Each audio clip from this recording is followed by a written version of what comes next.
to be of any value, if it is without relation to me, has no reality. Know it as my illusory energy, that reflection which appears to be in darkness. Report by Srila Prabhupada.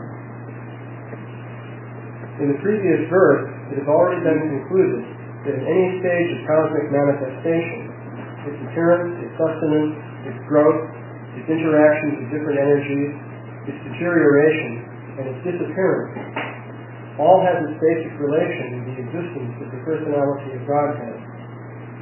And as such, whenever there is forgetfulness of this prime relation with the Lord, and whenever things are accepted as real without being related to the Lord, that conception is called a product of the illusory energy of the Lord.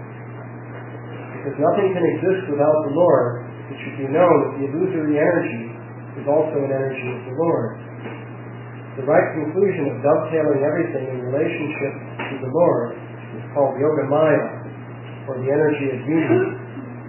And the wrong conception of detaching a thing from its relationship with the Lord is called the Lord's Daivi Maya, or Mahamaya. Both the Mayas also have connection with the Lord, because nothing can exist without being related to Him. As such, the wrong conception of detaching relationships from the Lord is not false, but illusory. Misconceiving one thing for another thing is called illusion. For example, accepting a rope as a snake is illusion, but the rope is not false. The rope as it exists in front of the illusioned person is not at all false, but the acceptance is illusory. Therefore, the wrong conception of accepting this material manifestation as being divorced from the energy of the Lord is illusion, but it is not false. And this illusory conception is called the reflection of reality in the darkness of ignorance. Anything that appears as apparently not being, quote, produced out of my energy, unquote, is called Maya. The conception that the living entity is formless, or that the Supreme Lord is formless, is also an illusion. So this is a long report, so I'll just make some observations from point to point as we go along. So, Srila Prabhupada has been talking about the nature of Maya, the illusory potency of the Supreme Lord. So this word Maya is interesting. This is the word in Sanskrit used to refer to magic. And in fact, a magician would be a Mayadi. So, magicians are known for creating illusion. So a magician, for example, may saw a lady in half. This is a standard thing that is sometimes done on the stage.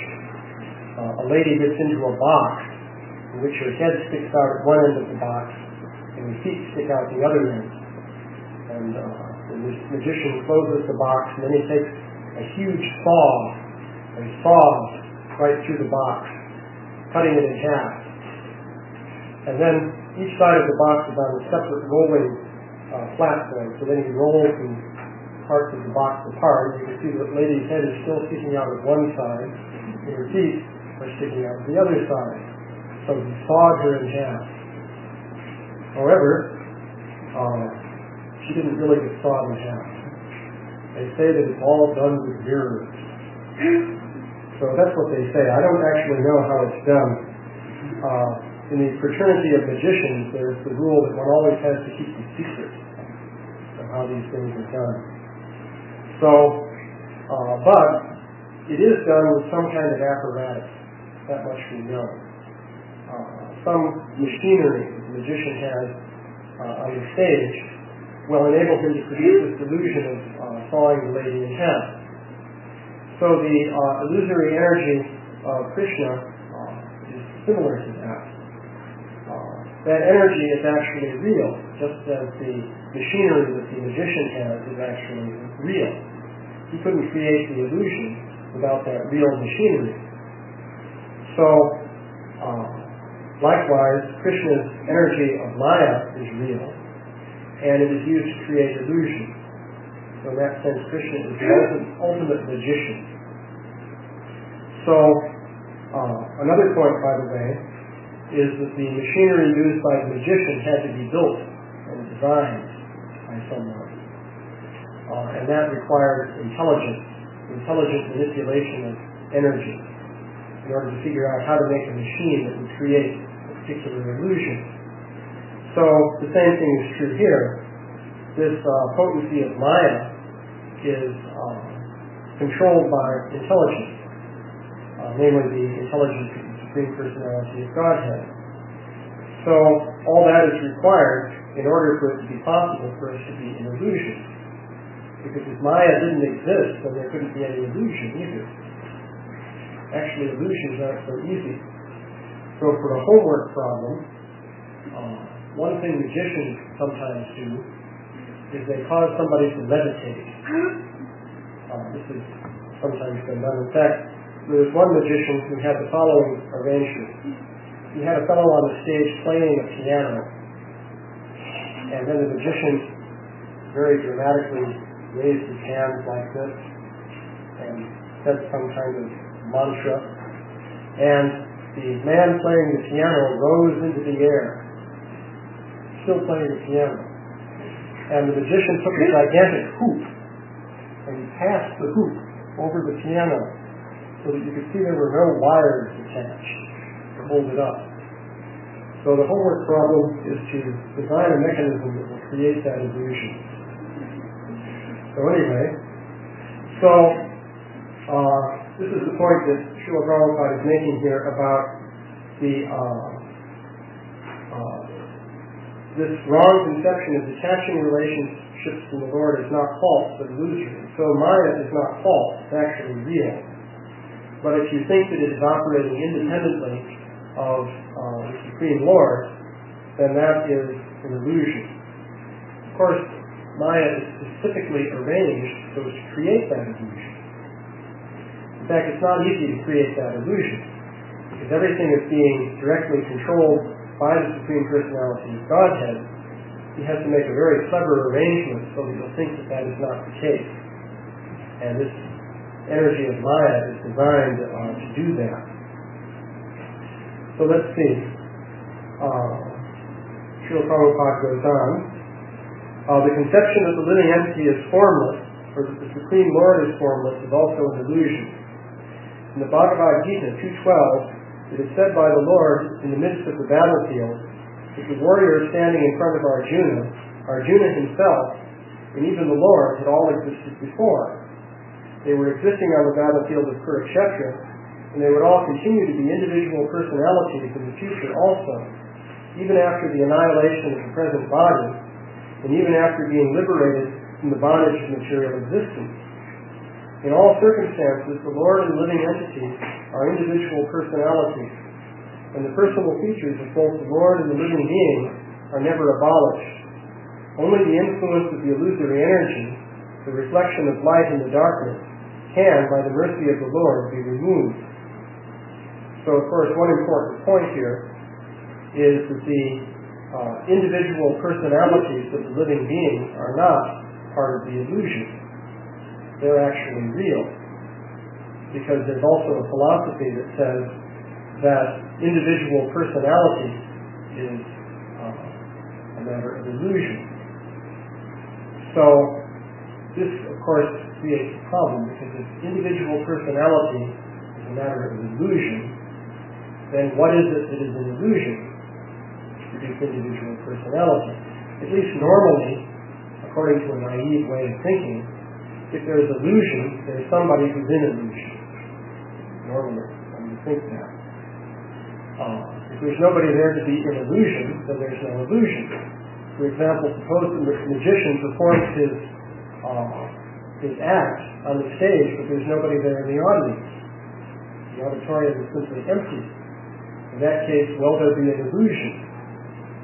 Someone would say, no, the magician is an illusion. He knows what he's doing. So if personal existence is an illusion, then what is it that is in that illusion? It's amazing how this idea comes up from time to time. For example, recently there was a book entitled Consciousness Explained. by a fellow named Dennett, who is a professor at Tufts University, an exceedingly prestigious university. I believe this professor no doubt holds a distinguished chair, and he has won quite a number of coveted awards. So anyway, he wrote this exceedingly erudite and distinguished book explaining consciousness. And basically, he gave a lot of examples showing how you may think that you're conscious of something, but it's not really true. For example, he pointed out the illusion of the moving light. You have two lights, and you make one blink on and the other blink off, and then the other blink on and the first one blink off, alternately like that. When you look at it, you'll get the impression that one light is moving back and forth. But actually it's not so. Now the interesting thing is, if one light is, say, red and the other light is green, and they're blinking back and forth, you'll have the impression that the red light is moving and it turns green in the middle and then moves to the other side. And the green light moves back and turns red in the middle and moves to the other side. So he pointed out, well, this is an illusion, because actually the light isn't moving at all, and it's certainly not moving and changing colors as it moves. So that's an illusion. And he gave many other examples of illusions. And finally he came to the conclusion that, well, our idea that we're conscious is an illusion. In other words, there is no consciousness really. That's just an illusion. So one could say, if there is no consciousness really, then what is it that's in the illusion of being conscious? So this is sort of the technique of taking a shovel and digging away all the ground that you're standing on. And finally you're just standing in midair because you've dug away all the ground. Interesting technique. So, but this philosophy is found. So there's the idea that the personality is an illusion. Well, some will say, well, God is an illusion of being many individual personalities. This is one concept. But in that case, how could God be the supreme? Because certainly if God can be an illusion of being one of us, that doesn't say much for God. They'll say, well, it's his pastime, it's Leela. So we can sort of imagine that this is Leela, at least certain phases of life. But then during other phases of life, you wonder what kind of Leela it is, such as death, disease, old age, things of this nature. So, in any case, we'll continue. Let's see. In the material world, yes, he's saying the individual personalities are never abolished. In the material world, the light of the sun is also not independent, nor is that of the moon. The real source of light is the Brahma Jyoti, which diffuses light from the transcendental body of the Lord. And the same light is reflected in varieties of light. The light of the sun, the light of the moon, the light of fire, or the light of electricity. So the identity of the self as being unconnected with the Supreme Self, the Lord, is also illusion. And the false claim, I am the Supreme, is the last illusory snare of the same Maya, or the external energy of the Lord. So Srila Prabhupada is making an analogy here. He's saying, well, if you think your personality is false, that is an illusion. If you think that your consciousness is identical with the consciousness of the Supreme Lord, that's also an illusion. But if you think that you're independent or not connected of the Supreme Lord, or that you're not connected with the Supreme Lord, that's an illusion. Actually, you're connected, but the connection is not one of identity. You're different from the Lord, but you're still connected with the Lord. So the analogy here is provided by light, because he's saying, Srila Prabhupada is saying that light that we see in this world is actually a reflection of the Brahma Jyoti. which is the supreme light, which is emanating from the body of the Supreme Personality of Godhead. So now that's an interesting concept, because he's saying, well, the light of the sun is a reflection of the Brahma Jyoti. So then you might think, well, does that mean the sun is like a big mirror up there and it's reflecting this Brahma Jyoti light, and that's why you see light from it? Well, he's saying the light of the moon, the light of fire, and the light of electricity, this is also ultimately coming from the Brahma Jyoti. So the process of reflection doesn't have to be a simple reflection in the sense of something bouncing from a mirror. It can be a bit more complex than that. But nonetheless, these different forms of light are actually a reflection of the Brahma Jyoti. So light that we see in this world is also connected to the Supreme Lord. But we don't see it in that way.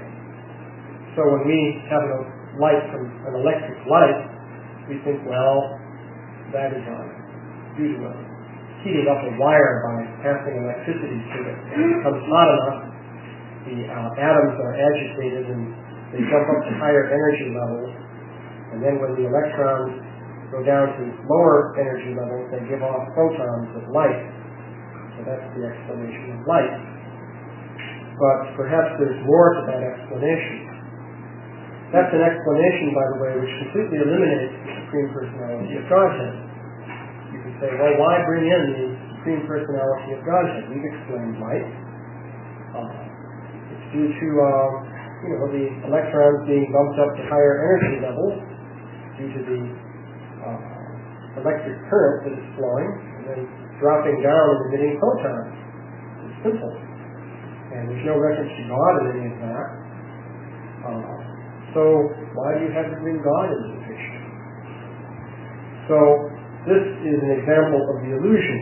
This is actually the apparatus that Krishna created. He's created this material energy in such a way that it looks as though it's working without him. Actually, the material energy is depending on the Lord at every moment. But it looks as though it's not. Of course, there are a couple of important aspects of this that should be stressed. One could say, well, the material energy looks as though it's not dependent on the Lord, but that's not fully true. To a large extent, it looks as though it's not dependent on the Lord, but things do happen in nature which to many people convey the impression that there is some connection with some higher power or some higher intelligence. But there's a way of looking at things and talking about things that tends to minimize that aspect.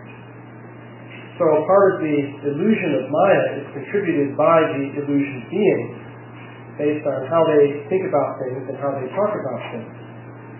The illusion beings are participants in Maya. In fact, just to give you an illustration of how that works, here is a comment made by Richard Dickerson. Actually, Richard Dickerson is a biochemist who studies protein molecules and other things like that. So he's quite an eminent scientist. So he says, science fundamentally is a game. It is a game with one overriding and defining rule. Rule number one.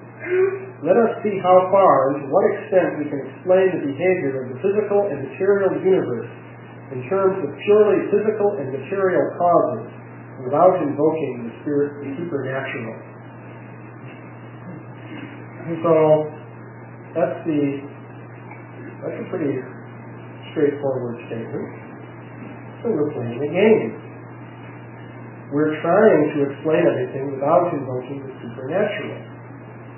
Now, invoking the supernatural is against the rules of the game. As long as you play the game of science, you're not allowed to do that.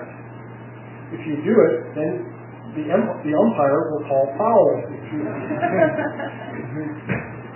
And if you do it too many times, you'll be sidelined. You'll be thrown out of the game. If you do it too many times, then you'll be expelled from the league.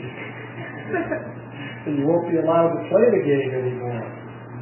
This is actually a fact. Now, these statements here are being collected by some rather obnoxious and obstinate people who got thrown out of the game a long time ago. And so, as a result of power grace or something like that, they continue to make their complaints. But they tend to collect evidence of this. Here's one piece of evidence.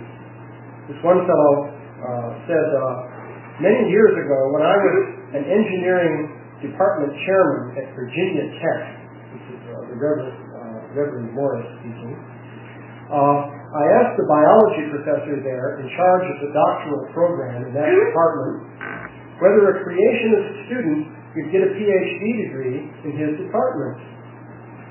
The answer was flat out no. No matter how understanding his grades or his dissertation or even his knowledge of evolutionary theory might be, if he did not believe in evolution, he could not get the degree. That's the rule of the game. So this is what the department chairman had to say. Now, he then points out there were two liberal Iowa professors. These are professors in Iowa. So, let's see, this is what they said. They said, as a matter of fact, creationism should be discriminated against. They're in favor of discrimination. After all, we have to be discriminated. No advocate of such propaganda should be trusted to teach science classes or administer science programs anywhere or under any circumstances. Moreover, if any are now doing so, they should be dismissed. So, and then there was another professor. This was also in Iowa. Interesting. These guys in Iowa.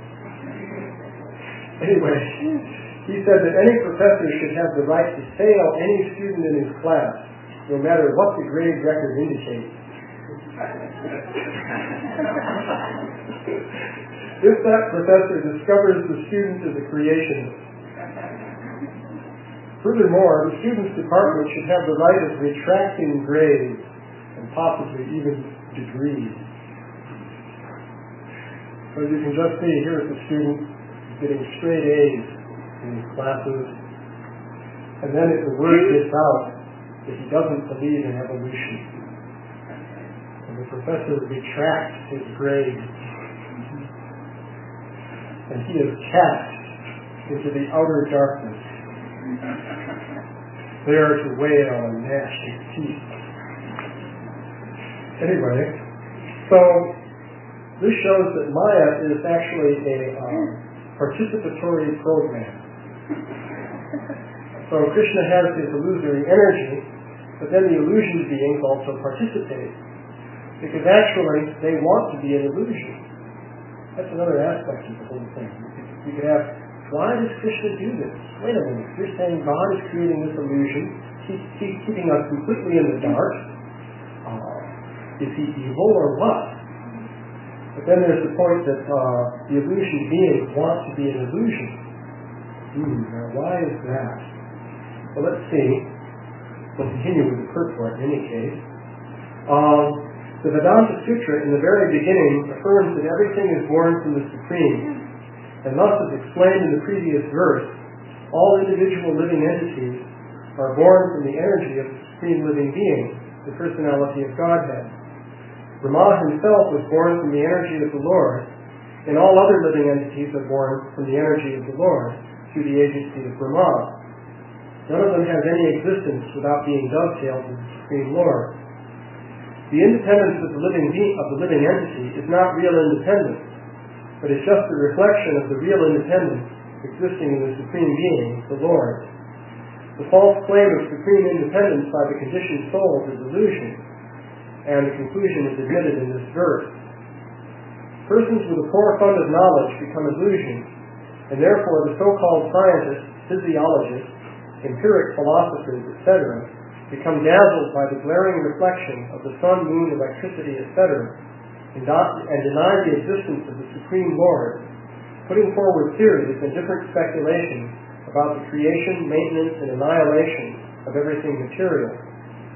The medical practitioner may deny the existence of the soul in the physiological bodily construction of an individual person, but he cannot give life to a dead body, even though all the mechanisms of the body exist even after death. The physiologist makes a serious study of the physiological conditions of the brain, as if the construction of the cerebral lump were the machine of the functioning mind. But in the dead body, the psychologist cannot bring back the function of the mind. Here we have a direct statement. The cerebral lump is not the machine of the functioning mind. This brings one to the topic of Cartesian dualism. We are dualists, by the way. There's a subject in philosophy known as the mind-body problem. The question is, what is the relation between the mind and the body? And so the scientists and philosophers have a favorite whipping boy that they always bring out and ceremoniously lash many times, and this is René Descartes. René Descartes was a French philosopher who lived back just about after the time of Galileo and before Newton, in the early 1600s. So he proposed a theory of mind-body dualism. He said that there are two kinds of substance. There's the material substance, matter, and the thinking substance. These are two different types of substance. So the mind is made out of the thinking substance, and the body is made out of the material substance, matter. And he said the mind interacts with the body. So the mind will have a thought, and then the mind sends a signal to the body, and then the body will carry out the action corresponding, let's say, to that thought. So this was the theory of René Descartes. He even had a specific idea of how it worked. He said the point where the mind links up with the body is the pineal gland, which is directly in the center of the head, at the base of the brain. And his idea is that the nerves are like a hydraulic brake system. I don't know if they had hydraulic brake systems in those days, because in those days they went around in stagecoaches, things of this nature. But he said the nerves are like hollow tubes with fluid going through them.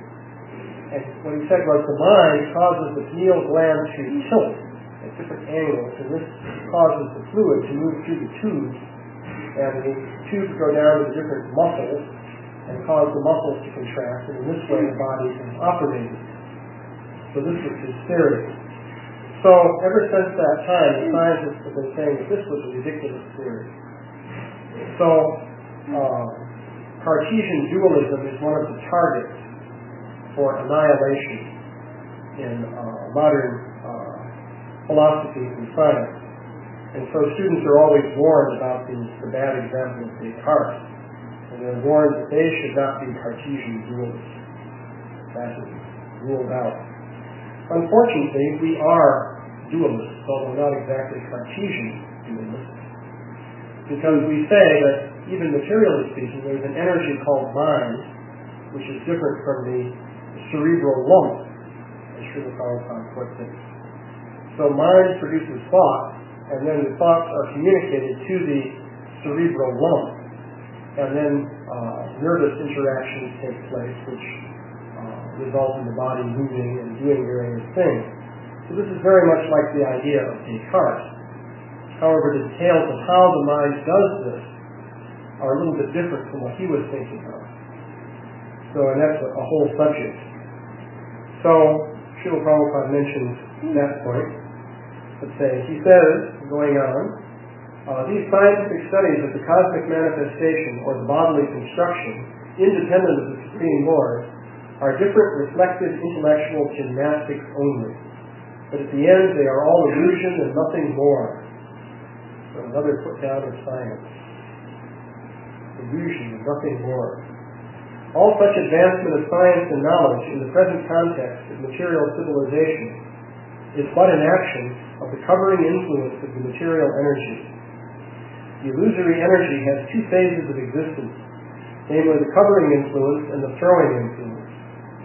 By the throwing influence, the illusory energy throws the living entities into the darkness of ignorance, and by the covering influence, she covers the eyes of men with a forefund of knowledge about the existence of the Supreme Person, who enlightens the Supreme Individual Living Being, Brahma. The identity of Brahma with the Supreme Lord is never claimed herein, and therefore such a foolish claim by a man with a forefund of knowledge is another display of the illusory energy of the Lord. The Lord says in the Bhagavad Gita, 16:18-20, that demoniac persons who deny the existence of the Lord are thrown more and more into the darkness of ignorance, and thus such demoniac persons transmigrate life after life without any knowledge of the Supreme Personality of Godhead. The same man, however, is enlightened in the disciplic succession from Brahmaji, who is personally instructed by the Lord, or in the disciplic succession from Arjuna, who is personally instructed by the Lord in the Bhagavad Gita. He accepts this statement of the Lord, Aham sarvasya prabhavo mata sarvam pravartate iti matva bhajante mam buddha bhava samandita. The Lord is the source of all emanation, and everything that is created, maintained, and annihilated exists by the energy of the Lord. The same man who knows this is actually learned, and therefore he becomes a pure devotee of the Lord, engaged in the transcendental loving service of the Lord. Let's see. This goes on for more pages. Although the reflectory energy of the Lord displays various illusions to the eyes of persons with a forefund of knowledge, the same person knows clearly that the Lord can act even from far, far beyond our vision by his different energies, just as fire can diffuse heat and light from a distant place. In the medical science of the ancient sages, known as the Ayurveda, there is definite acceptance of the Lord's supremacy in the following words. Jagad yoner anichasya chidanandaika rupina humsosti prakritir nisya pratichaye vabhastataha achetanapi chaitanya yogena paramatmana akaro vishvam akilam anityam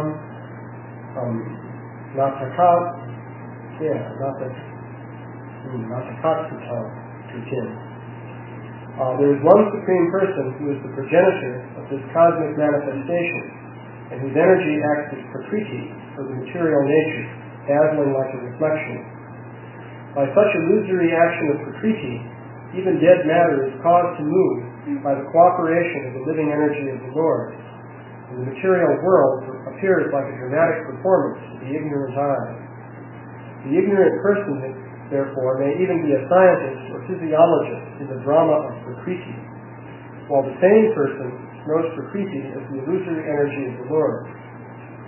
By such a conclusion, as confirmed by the Bhagavad Gita, it is clear that the living entities are also a display of the Lord's superior energy, para prakriti, just as the material world is a display of the Lord's interior energy, apara prakriti. The superior energy of the Lord cannot be as good as the Lord, although there is very little difference between the energy and the possessor of the energy, or the fire and the heat. Fire is possessed of heat, but heat is not fire. This simple thing is not understood by the man with a forefund of knowledge, who falsely claims that the fire and heat are the same. This energy of the fire, namely heat, is explained here as a reflection and not directly fire. Therefore, the living energy represented by the living entity is the reflection of the Lord and never the Lord himself. Being a reflection of the Lord, the existence of the living entity is dependent on the Supreme Lord, who is the original light. The material energy may be compared to darkness, as actually it is darkness, and the activities of the living entities in darkness are reflections of the original light. So, these points continue on. I'll stop here. Are there any questions or comments? Yeah? My first question is, you raised the issue that if there's no one there, then is there an illusion? Including illusion. My question is it at all within philosophical consideration that an illusion creates some sort of illusion creature that exists, or consciousness that exists within that illusion, and therefore when it's all gone it's just void, but in the meantime there is some creation within that illusion? Yes, this is an interesting question. Can the apparatus that produces the illusion create that which is experiencing the illusion? One could make this observation. Based on our understanding of how we can be illusioned, looking at particular material arrangements, we can understand how on a larger scale we are suffering from much deeper illusions. So we can go from a small example to a more general understanding. And we can go step by step, and at each step we have a sensible argument which a person can understand. So that much is there. Now, if you say that the illusion-producing apparatus generates an illusion entity, what I would propose is that there's nothing there that can be understood. You're proposing something in which your own consciousness cannot follow with any understanding. So basically there you just have empty words. So what I'm proposing is, in the case where you give the example of how, let us say, I can be illusioned by a rope and think that's a snake, and go from there to a more general discussion of illusion within the universe, there you have understanding following from the different points that are made. But if you say these parts go together and they create a being which is illusioned by them, then there's no understanding there. Now, just to carry this a bit further to show why one should say that there's no understanding, because sometimes people have such murky understanding that they don't understand when they don't understand. Because even when they do understand, they don't understand very well.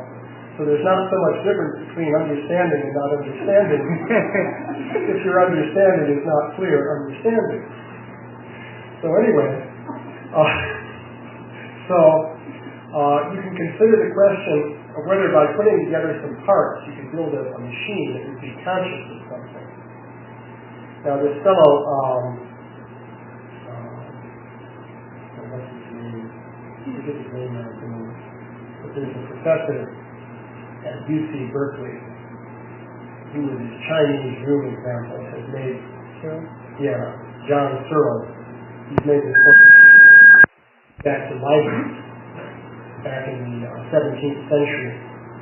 So Leibniz's version was like this. He said, well, let's say you compare the person's brain to a mill. Because in those days, the mill was the most advanced machine that they had. Today, one always uses the computer. So you imagine an incredible mill of all kinds of cogs and gears and shafts and pulleys and so forth, which is the equivalent of a person's mind. So the mill is actually generating thought. Well, if you go inside the mill, you can look at each cog. All a cog does is it meshes with another cog and they rotate. And all the shaft does is it turns and so forth. And this is going on. So where is the thinking? Where is the consciousness? Each cog is not conscious. Each shaft is unconscious. So how do you get consciousness out of the whole thing? Umpteen different unconscious parts should just be a bunch of unconscious parts, that's all. So if you want to say, well, the whole is more than the sum of the parts, which is always a nice phrase to use, if you say it very fast, people will think that you said something really good. So you just say that really quickly, and they'll think, yeah, right, the whole thing is conscious. But there's no understanding of how you get consciousness out of all the separate cogs and shafts and so forth that are in this mill. So that would be the basic response. There's no real basis there for computing anything. Yeah? I had a question about, sort of related to what you're saying, people who have poor understanding don't know what they're understanding or not understanding. So we take the situation of a person who claims he knows there is a God or something beyond this material illusion, yet actually he's still fully participating in the illusion and he doesn't really understand this illusion. Mm-hmm. So what is his position? Is he in illusion or not in illusion, or why is he in illusion?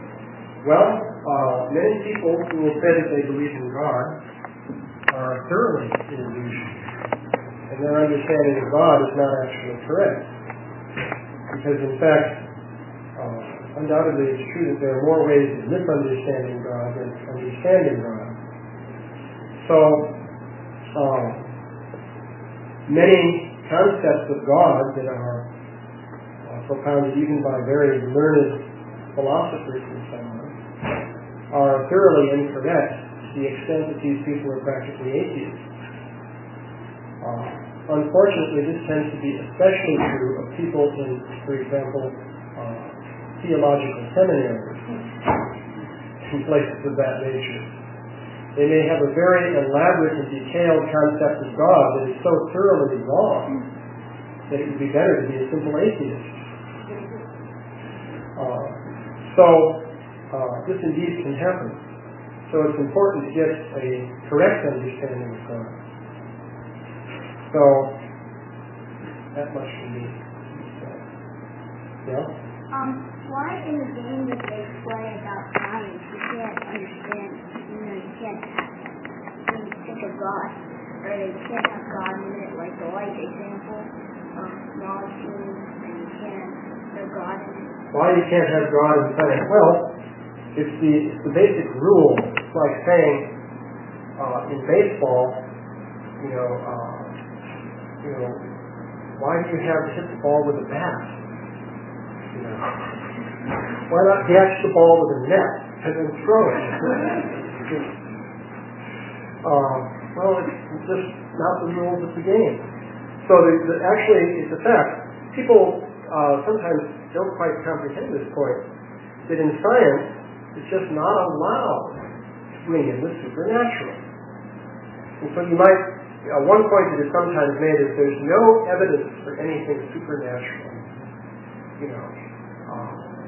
Well, that's because it's just not allowed to bring in evidence for the supernatural. You can't do that. If you do that, then it's not science anymore. Then it becomes religion or something of this nature, but it's not science. So then the scientists will turn around and say, well, if the supernatural did exist, we would have evidence for it. But this is really a double standard, because they're saying, if the supernatural existed, we have evidence for it. And since we don't obviously have evidence, therefore it doesn't exist. But the very rules by which they operate are that you can't bring in evidence for such a thing. It's not permitted. Yeah? We see that in the scientific community there are religionists, priests, etc. So how do they reconcile the rule that says you can't bring God in, and what happens to their religion when they have to reconcile it? Well, the way the standard method of reconciling religion and science is to emphasize that God, after all, is transcendental. And we'll agree with that, right? Who here will deny that God is transcendental? In fact, God is so transcendental that God doesn't have anything to do with what goes on in this world. So there are no supernatural phenomena that occur in this world, because God is completely transcendental. He has nothing to do with this world. Therefore, everything in this world can be explained in terms of the laws of science. And, of course, you may say, if you like, that God set the whole thing in motion in the beginning, when scientists weren't there to observe it. But as for things happening after that, it all occurs according to the laws of science. Actually, God created those laws, but He doesn't interfere. So therefore, science is on the right track. When the scientists are saying, we'll try to explain everything without recourse to the supernatural, this is a very appropriate way to proceed, because, in fact, God doesn't do anything in this world. There is no supernatural phenomenon. God doesn't or can't? God could do anything by definition. But God is supremely patient. Actually, there's one theoretical physicist named John Polkinghorne at Cambridge University. In the material world. Now, the works through process means you just let the material processes go on, and in due course they produce whatever it is that's going to be produced in the material world. And of course, God, in His wisdom, knows that the material processes will produce, through evolution, all the different species, and they will produce the human beings, and so on and so forth. God is exceedingly patient, and He never intervenes or interferes, except on certain occasions, namely when Jesus Christ performs miracles. Those can be accounted for as exceptions to the general rule. And he says that, well, science, after all, can only discover general rules. Science cannot say anything about the exceptions. So when Jesus Christ rose from the dead on the third day, that's an exception. This is the way they do it. So the problem with that, by the way, is that there's no truth in this. Actually, God is running everything from moment to moment. However, this creates problems with the laws of physics, which don't have any terms in them allowing for God to intervene and run things from moment to moment. So this leads to a question of who is right, the physicists with their equations, or people who will say that God is running things from moment to moment. Well, in the main religious denominations in the world today, mainstream Christianity and Judaism, the wise theologians avoid this conflict because they know who's likely to win if it really comes down to any kind of confrontation. So they make God completely transcendental and avoid the difficulty. But then there's the question of what is the truth. So, one more question. It obviously has some ramifications for our own understanding when we look at simple, what we can describe as scientific phenomena. Let's say, for example, that water, hydrogen and oxygen can be combined to make water. Simple, straightforward, at least from a basic point of view. Simple, straightforward. And where is God in that? I mean, everything is there. So maybe some words of caution or reminding us exactly how we should see even those items. You use the example of light, of the light bulb.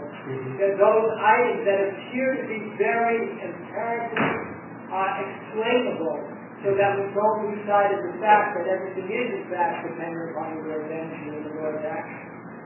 Well, concerning, say, hydrogen and oxygen forming water, of course you can do this experiment. You probably managed to do it over the Gurukul there.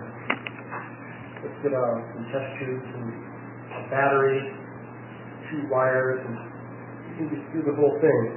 The hydrogen, I forget which one it is, will form over the anode and the oxygen over the cathode, or the other way around. So, yes, this works. I would suggest that the basic point one can consider is that there's more to water than is understood by our theories. We have theories that say something about water, and the theories work to a certain extent. In fact, they work quite well. But we can ask, does the theory enable us to answer all questions, even about water?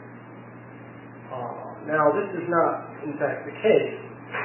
In fact, when I was going to school, Cornell University, we were studying how gases condense to form liquids.